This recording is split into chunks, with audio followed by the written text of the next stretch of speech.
Hari ini Ibu akan membahas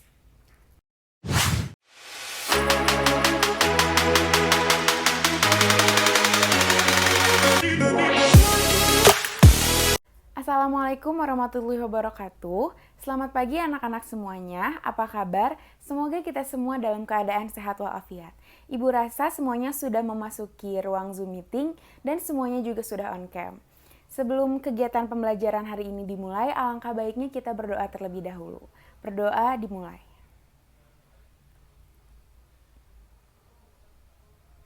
Berdoa selesai. Ibu pastikan semuanya sudah sarapan, karena sarapan itu dibutuhkan untuk meningkatkan konsentrasi dan fokus kalian saat belajar online seperti ini. Baik, sebelumnya Ibu akan pastikan kalian semua sudah mengisi absen di Google Form yang telah Ibu kirim di WhatsApp. Silahkan dicek yang belum, dan silahkan diisi absennya, karena itu akan mempengaruhi absensi kalian ke depannya. Baik, jika semuanya telah mengisi absen, kita akan melanjutkan langsung ke pembelajaran hari ini. Hari ini kita akan membahas bab penyimpangan sosial dengan subbab definisi dan faktor penyimpangan sosial. Sebelumnya Ibu mau tanya, di sini ada yang udah tahu penyimpangan sosial itu apa? Atau ada yang pernah melakukan penyimpangan sosial? Atau kalian pernah lihat penyimpangan sosial di lingkungan kalian? Yang mau boleh tunjuk tangan. Karena belum ada yang berani untuk tunjuk tangan, Ibu akan memberitahu garis besar dari penyimpangan sosial. Menurut para sosiolog, penyimpangan sosial adalah setiap pelanggaran norma yang dilakukan baik besar ataupun kecil. Untuk mengetahui lebih lanjut, Ibu akan memperlihatkan gambar-gambar yang menunjukkan penyimpangan sosial. Nah, setelah tadi kita melihat dan mengidentifikasi gambar-gambar contoh penyimpangan sosial, kenapa sih gambar-gambar tersebut bisa disebut sebagai penyimpangan sosial? Karena di situ ada norma yang dilanggar, seperti ada anak di bawah umur yang merokok, lalu ada juga anak SMA yang tawuran. Tentunya itu adalah suatu perilaku yang melanggar norma dan hukum yang berlaku di masyarakat.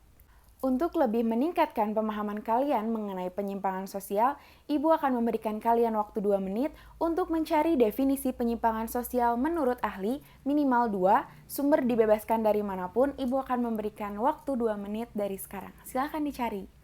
Baik, karena waktu sudah menunjukkan 2 menit, di sini ada yang berani untuk menjelaskan satu aja pendapat dari ahli mengenai definisi dari penyimpangan sosial.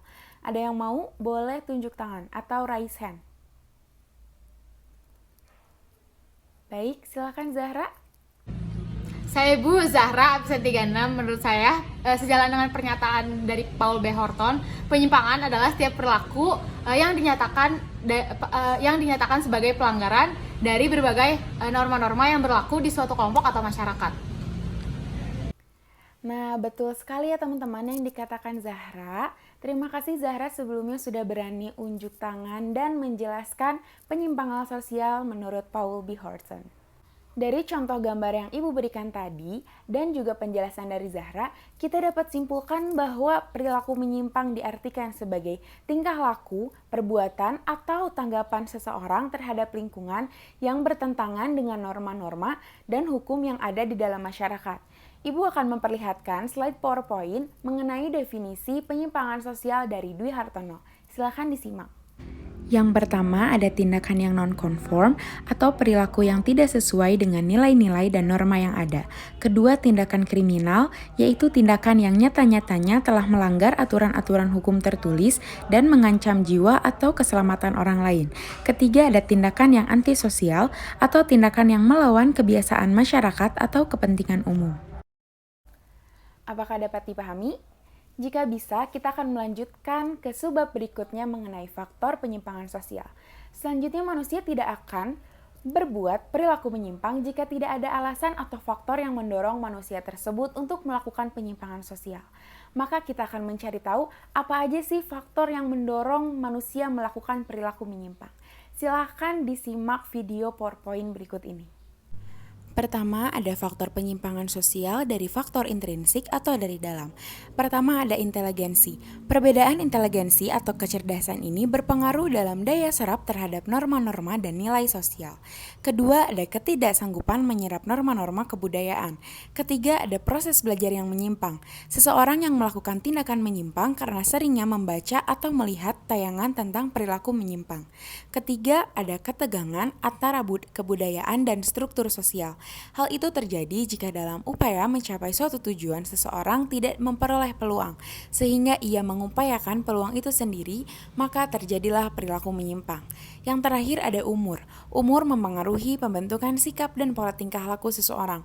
Makin bertambahnya umur, diharapkan seseorang bertambah pula kedewasaannya, makin mantap pengendalian emosinya dan makin tepat segala tindakannya. Selanjutnya ada faktor ekstrinsik atau faktor dari luar. Pertama ada peran keluarga. Keluarga sebagai unit terkecil dalam kehidupan sosial sangat besar peranannya dalam membentuk pertahanan seseorang terhadap serangan penyakit sosial sejak dini. Kedua ada peran masyarakat. Pertumbuhan dan perkembangan kehidupan anak dari lingkungan keluarga akhirnya berkembang ke dalam lingkungan masyarakat yang lebih luas, yaitu masyarakat. Yang ketiga ada pergaulan. Pola tingkah laku seseorang anak tidak bisa terlepas dari pola tingkah laku anak-anak lain di sekitarnya dan bisa mempengaruhinya. Yang terakhir ada media massa. Penerimaan tayangan-tayangan negatif yang ditiru mengakibatkan perilaku menyimpang. Setelah kalian tahu mengenai definisi dan faktor dari perilaku penyimpangan sosial, Ibu akan memberikan satu contoh kasus yang baru-baru ini terjadi mengenai penyimpangan sosial, yaitu pencabulan anak di bawah umur yang dilakukan oleh ayah kandungnya sendiri selama 7 tahun. Ketidaksanggupan menyerap norma-norma kebudayaan adalah salah satu faktor terjadinya penyimpangan sosial tadi. Seseorang yang tidak sanggup menyerap norma-norma kebudayaan ke dalam kepribadiannya, ia tidak dapat membedakan hal-hal yang baik atau hal-hal yang buruk. Sehingga pelaku tidak sanggup menyerap norma-norma yang berlaku, sehingga ia bertindak secara tidak rasional dan mengakibatkan perilaku penyimpangan sosial. Dikatakan di sini seorang ayahnya tidak bisa menyerap norma-norma di kepribadiannya sehingga ia melakukan pencabulan kepada anaknya sendiri selama 7 tahun. Baiklah, Ibu akan mengakhiri pembelajaran kita hari ini. Jika kalian masih ada yang belum mengerti atau ingin memberikan pertanyaan, boleh kalian ajukan di grup WhatsApp atau di Google Classroom. Selanjutnya Ibu akan memberikan satu tugas berupa karya tulis yang berisi contoh perilaku penyimpangan sosial di lingkungan sekitar rumah kalian. Minggu depan pada pertemuan selanjutnya kita akan membahas masih bab ini, tapi kita akan membahas subbab berikutnya, yaitu mengenai bentuk dan dampak dari perilaku penyimpangan sosial. Maka dari itu Ibu ingin dari kalian untuk belajar mandiri dan mencari sumber referensi mengenai materi yang kita akan bahas di minggu selanjutnya. Kita tutup pembelajaran hari ini dengan berdoa. Berdoa dimulai.